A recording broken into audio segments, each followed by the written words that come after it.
What's good, YouTube, man? It's your boy Zay, man, coming back with another video. Today, we're gonna be talking about how these rappers and these artists signed to these labels that make them do things that's unholy. There's a lot of stuff that goes on in the industry, man. How Lil Nas X had them shoes that he came out with, man. Them shoes, man, they had blood in them. And they had like, it said 666 on them. And you know what that is, man. It's the enemy, you feel me? Because that's not of God, you feel me? So if you give your soul to the devil, he'll give you fame, money, and all this really desires that you want. Nothing could compare to God, you feel me? Nothing can compare to everlasting life. Nothing. I'd rather live forever with God, with the Spirit. I'd rather live forever with God and be with God in heaven. You know what I'm saying? I don't wanna go to hell, man. Pretty sure a lot of people don't want to go to hell, but a lot of people don't walk that narrow path, you feel me? But man, we about to watch this video, see what he talking about, man, because they be doing a lot of stuff behind closed doors, y'all. Like, Lil Uzi, like, if you see a rapper with a upside down cross, you know what I'm saying? Just know that's not of God, you feel me? Just know that's rejecting God, you know what I'm saying? So, man, we got to get our eyes open, man. I believe we're living in the last days, you feel me? You know what I'm saying? A lot of people have been saying that, but all the signs, you know what I'm saying, is here, you feel me? Yeah, let's watch this video, man. Make sure y'all like, comment, subscribe. I'm gonna keep dropping every week. Yeah, let's get to the video. The truth is, many kids grow up idolizing their favorite artists, praying that one day they can get signed to and become successful artists. With a life that seems to come prepackaged with fame, money, and women, most artists can only dream of getting their music to record labels. And how could you blame them? Not many people would turn down an opportunity that could provide financial freedom, women, and most importantly, fame. What if I told you that this is exactly what record labels wanted you to believe? That this is... You see what I'm saying? That's what the devil do, you feel me? He'll give you money, fame, and all these worldly desires, you feel me? But it's not gonna do nothing, you feel me? Cause this is all flesh and bone. We're not gonna be here forever. We should wanna worry about where we're gonna go after this life, because this life is temporary. This life is like a vehicle for our souls, you feel me? So every day, this body is a vehicle, you feel me? This body is a vehicle for our souls, you feel me? So that's why we gotta take care of our body and stuff, man, and watch who we looking up to, y'all, for sure. This, for the most part, was an illusion used to lure young talent in so they can trap them. From manipulating artists to deceiving the public and even profiting off murder, record labels are far more dark than you could ever expect them to be. Join me in this episode as we uncover the dark truth about record labels. Since the beginning of the music industry, record labels have had two reputations. One, that if you get signed, you're rich and famous, and two, that record labels are evil and out to rob the artist. Now, both of these could be true, just not for all artists. A record deal is nothing more than a sketchy loan you will get from a loan shark. They have designed it to always lean in their favor, giving them the advantage over the artist. The way a record deal works is complicated for artists to understand.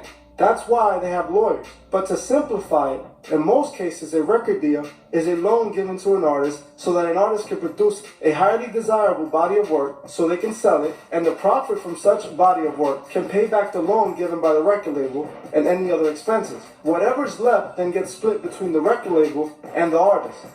So if you're signed tomorrow to a $2 million deal, it does not mean you're receiving $2 million. This actually means you're being lent this amount of money throughout the duration of your contract. When you first sign, you will receive an advance, usually a good chunk of money that can wow an artist who has never seen such an amount. This is given to trap the artist, as they know that artist is going to spend this, putting themselves in debt. The record label even encourages the artist to spend the advance, advising them to use the money to move, buy expensive clothing and vehicles, telling them that it will improve their image. This is the beginning of the trapping cycle. Now an artist is in debt. Your deal was worth $2 million. Let's say the record label gives you an advance of $500,000. You now have left $1.5 million, but you technically owe the record label $500,000 before any money have been spent on any production of your music. Now you hit the studio to start making some hits. You're then taken to a recording studio of the best quality, costing about $120 to $300 an hour. The label will book this room for a week or even a few months. All of this coming out of your remaining $1.5 million. Let's say it costs you another $200,000. And you know what, man? A lot of people get in these deals not knowing what comes with it. And there's a lot of people that gets in these deals and want to get out of it, but there's no way. You feel me? And I feel like sometimes when people try to get out, they try to kill you, feel me? Because it gets deep, you know what I'm saying? It's like you put your soul on the line, you feel me? And it's sad for real that we just, they're puppets, basically, you know what I'm saying? Like 6ix9ine, all that. Like you look at rappers now, like, for example, NBA Youngboy, you feel me? What, he's the most influenced rapper right now, you know what I'm saying? He on top right now, you feel me? But if you really like listen to him in his interviews and stuff, he's really depressed, you feel me? Like, he's really sad. He's really going through trauma of his past life, his past sins that he did. And you see, like, he's going crazy. Like, nothing can heal him. No people can heal him. Money can't heal him. Only God can heal a person, you feel me? So we got to watch what we're doing, man. You know what I'm saying? Yeah, the devil be working for sure. But the chosen people, the woke people, y'all got to, you know what I'm saying? Just on studio time to complete your album. Now you're left with 1.3 million, and now you owe 700,000. Now in order to make a hit song, you need a hit beat, and in some cases, a whole song from a ghostwriter.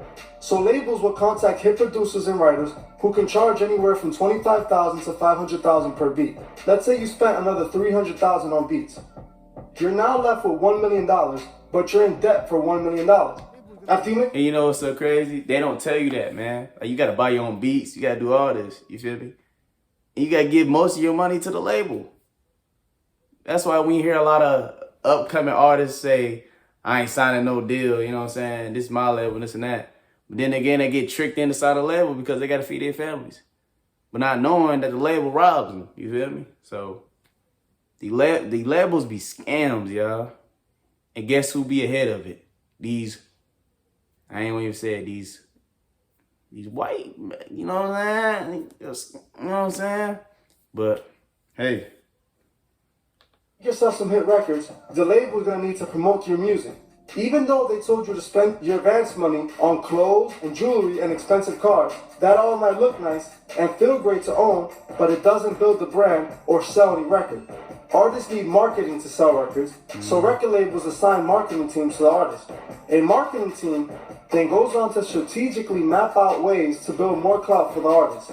They will start paying playlist owners to play an artist's music on top of the streaming playlist, spending around $250,000 to get an artist placed on the best Spotify playlist. Then they contact radio stations. Since paying the stations to play an artist's song is illegal, they find their way around. It's not all what it seems, a record label will buy a certain amount of commercial ad space on a radio station. At all. This covers up how they pay the radio stations to play the artist's music.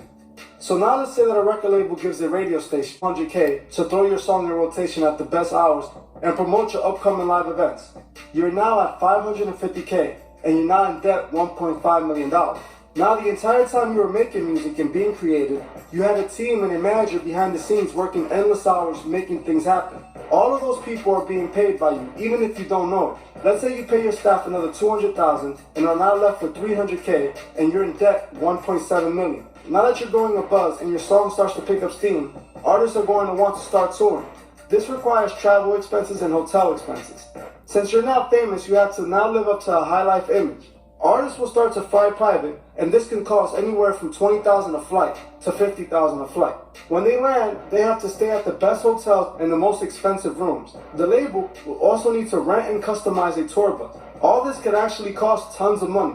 Let's say on the low end, $500,000. Now you actually went over your initial budget with $200,000, leaving you in a grand total debt of $2.2 million. Now this is the part where artists say, "Well, it's all worth it." Most of that money fluctuating be fake, and make that money back, and make more money or fake money. Get rich. The thing is, it's not as easy as it sounds. Let's say you're lucky and you happen to land a record on the charts, and the song becomes a hit. People are streaming your song nonstop, and your song is all over the airwaves. Let's say your song makes $3 million. Before you could even think of touching any of that money, the record label needs to recoup their money back first. The $2.2 million you owe gets deducted now, and there's $800,000 left. That's what I'm saying. They rob y'all, man. They rob them. And get a good percentage on their royalty. But in most cases, unless you're an established act, your royalties they get more profit than the artist. Under 8%. For some artists, going as low as 4%. How does that work? Meaning that an artist will only see 4 to 8% of the profit made. So let's say the label was feeling generous when they signed you and gave you 8%. You will make a grand total of $64,000, while the record label pockets the remaining $736,000. Now you might ask yourself, don't artists get to keep all their show money? This is not completely true. See, labels tend to sign artists to different type of deals, and new artists usually sign to 360 deals. A 360 deal basically means that a label will be able to profit off anything an artist does associated with music, meaning that a label can take a cut of any shows alongside other expenses that come with touring, leaving big name artists in difficult financial positions. More often than not, leading these artists to re-signing again to the same label for more advance money. This is how they trap an artist. An artist takes more money and gets back into more debt. Not only do the labels control the artist through financial ways, they also do it in a more direct way, often sculpting artists to fit a general mold, packaging them and shipping them off as if they were a product. Labels will control what artists say and can't say. They will dress them with the brands they can wear and even how they can wear it, all so they can manipulate the fans. See, record labels know if they have complete control of the artist, they could use that to manipulate the fans. They can push agendas through artists and promote products and sell an entire lifestyle. Yeah. These record labels have sinister motives behind what they do. Often than not, pushing satanic values through music of the biggest artists with or without so artist consent, because they own the artist. Knowing that artists will do anything to live the dream life, that when they're signed, they themselves are selling. When we are young, we watch artists on TV live such admirable lives. This is the way that labels program us to want to buy from them or sign to them. If you're a fan, then you will take artists more serious if they're successful and famous, and in some people even motivating them to make similar life decisions. If you're an artist, then you will look at these labels as your ticket into the music industry, the only way you can make it big. That's exactly what record labels want you to believe. They need you to think that signing to them will be the only way you can succeed. In reality, it's the other way around. If the record labels don't have any artists, they wouldn't make any money. So they have to sign artists in order to get paid. But if they were to be fair to every artist they sign, then record label executives wouldn't make hundreds of millions of dollars a year. So they had to find a way to make artists want to sign to them for little financial gain. Back in the day, this was much easier to do due to the fact that the internet didn't exist, nor did our current technology. I wish I lived in that generation, man. I wish I did. Resources for studio time and marketing. Now with the internet, it's a lot harder for labels to continue to use this as leverage, so they use already signed artists as walking billboards to attract new acts to sign bad deals. Wow. Upcoming artists, seeing other established acts' situation and lifestyles, persuade them to signing these deals. Where things get even darker is when an artist sadly passes away. Believe it or not, record labels actually love this, seeing this as an opportunity to make even more money. Since when an artist dies, it reignites their career, leading record labels to make more money. You often see record labels trying to capitalize off that artist. I think they be killing people, man. They be killing us, man. His record label has been accused of using Juice WRLD's name to build hype for other artists.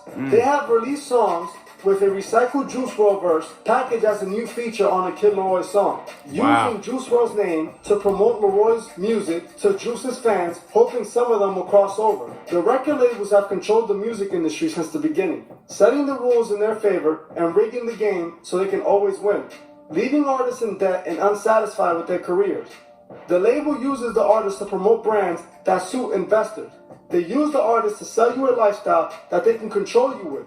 Then, when an artist has no more attention from their fans, they drop them. I'm not advising all artists not to sign to a record label. What I am simply stating that it is not what it looks like. If you're going to sign to a record deal, make sure it's the right one. When you do get an advance, maybe save most of it.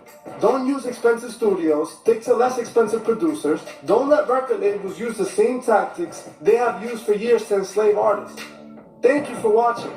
This was The Truth Is. If you would like to further support my channel, the link to my Patreon is in... Yeah, y'all, man. That was the video, man. Well, what y'all think, man? Like, I think it's crazy that these record labels be doing that to these artists, man. They just be, I don't know, man. They just be, it's like, it's selfish, you feel me? It's like, why don't the artists get more money than the label? It's like they're just taking all the hard work and just using it and splitting it individual ways with the workers. You feel me? Just robbing the artist. That's why when you come up, you should have your own label. You know what I'm saying? You should have your own label, your own brand, own team, and all that. Let me know what y'all think about that down in the comments. Make sure y'all turn the notification and thumb bell on, man. and get me to 400 subscribers.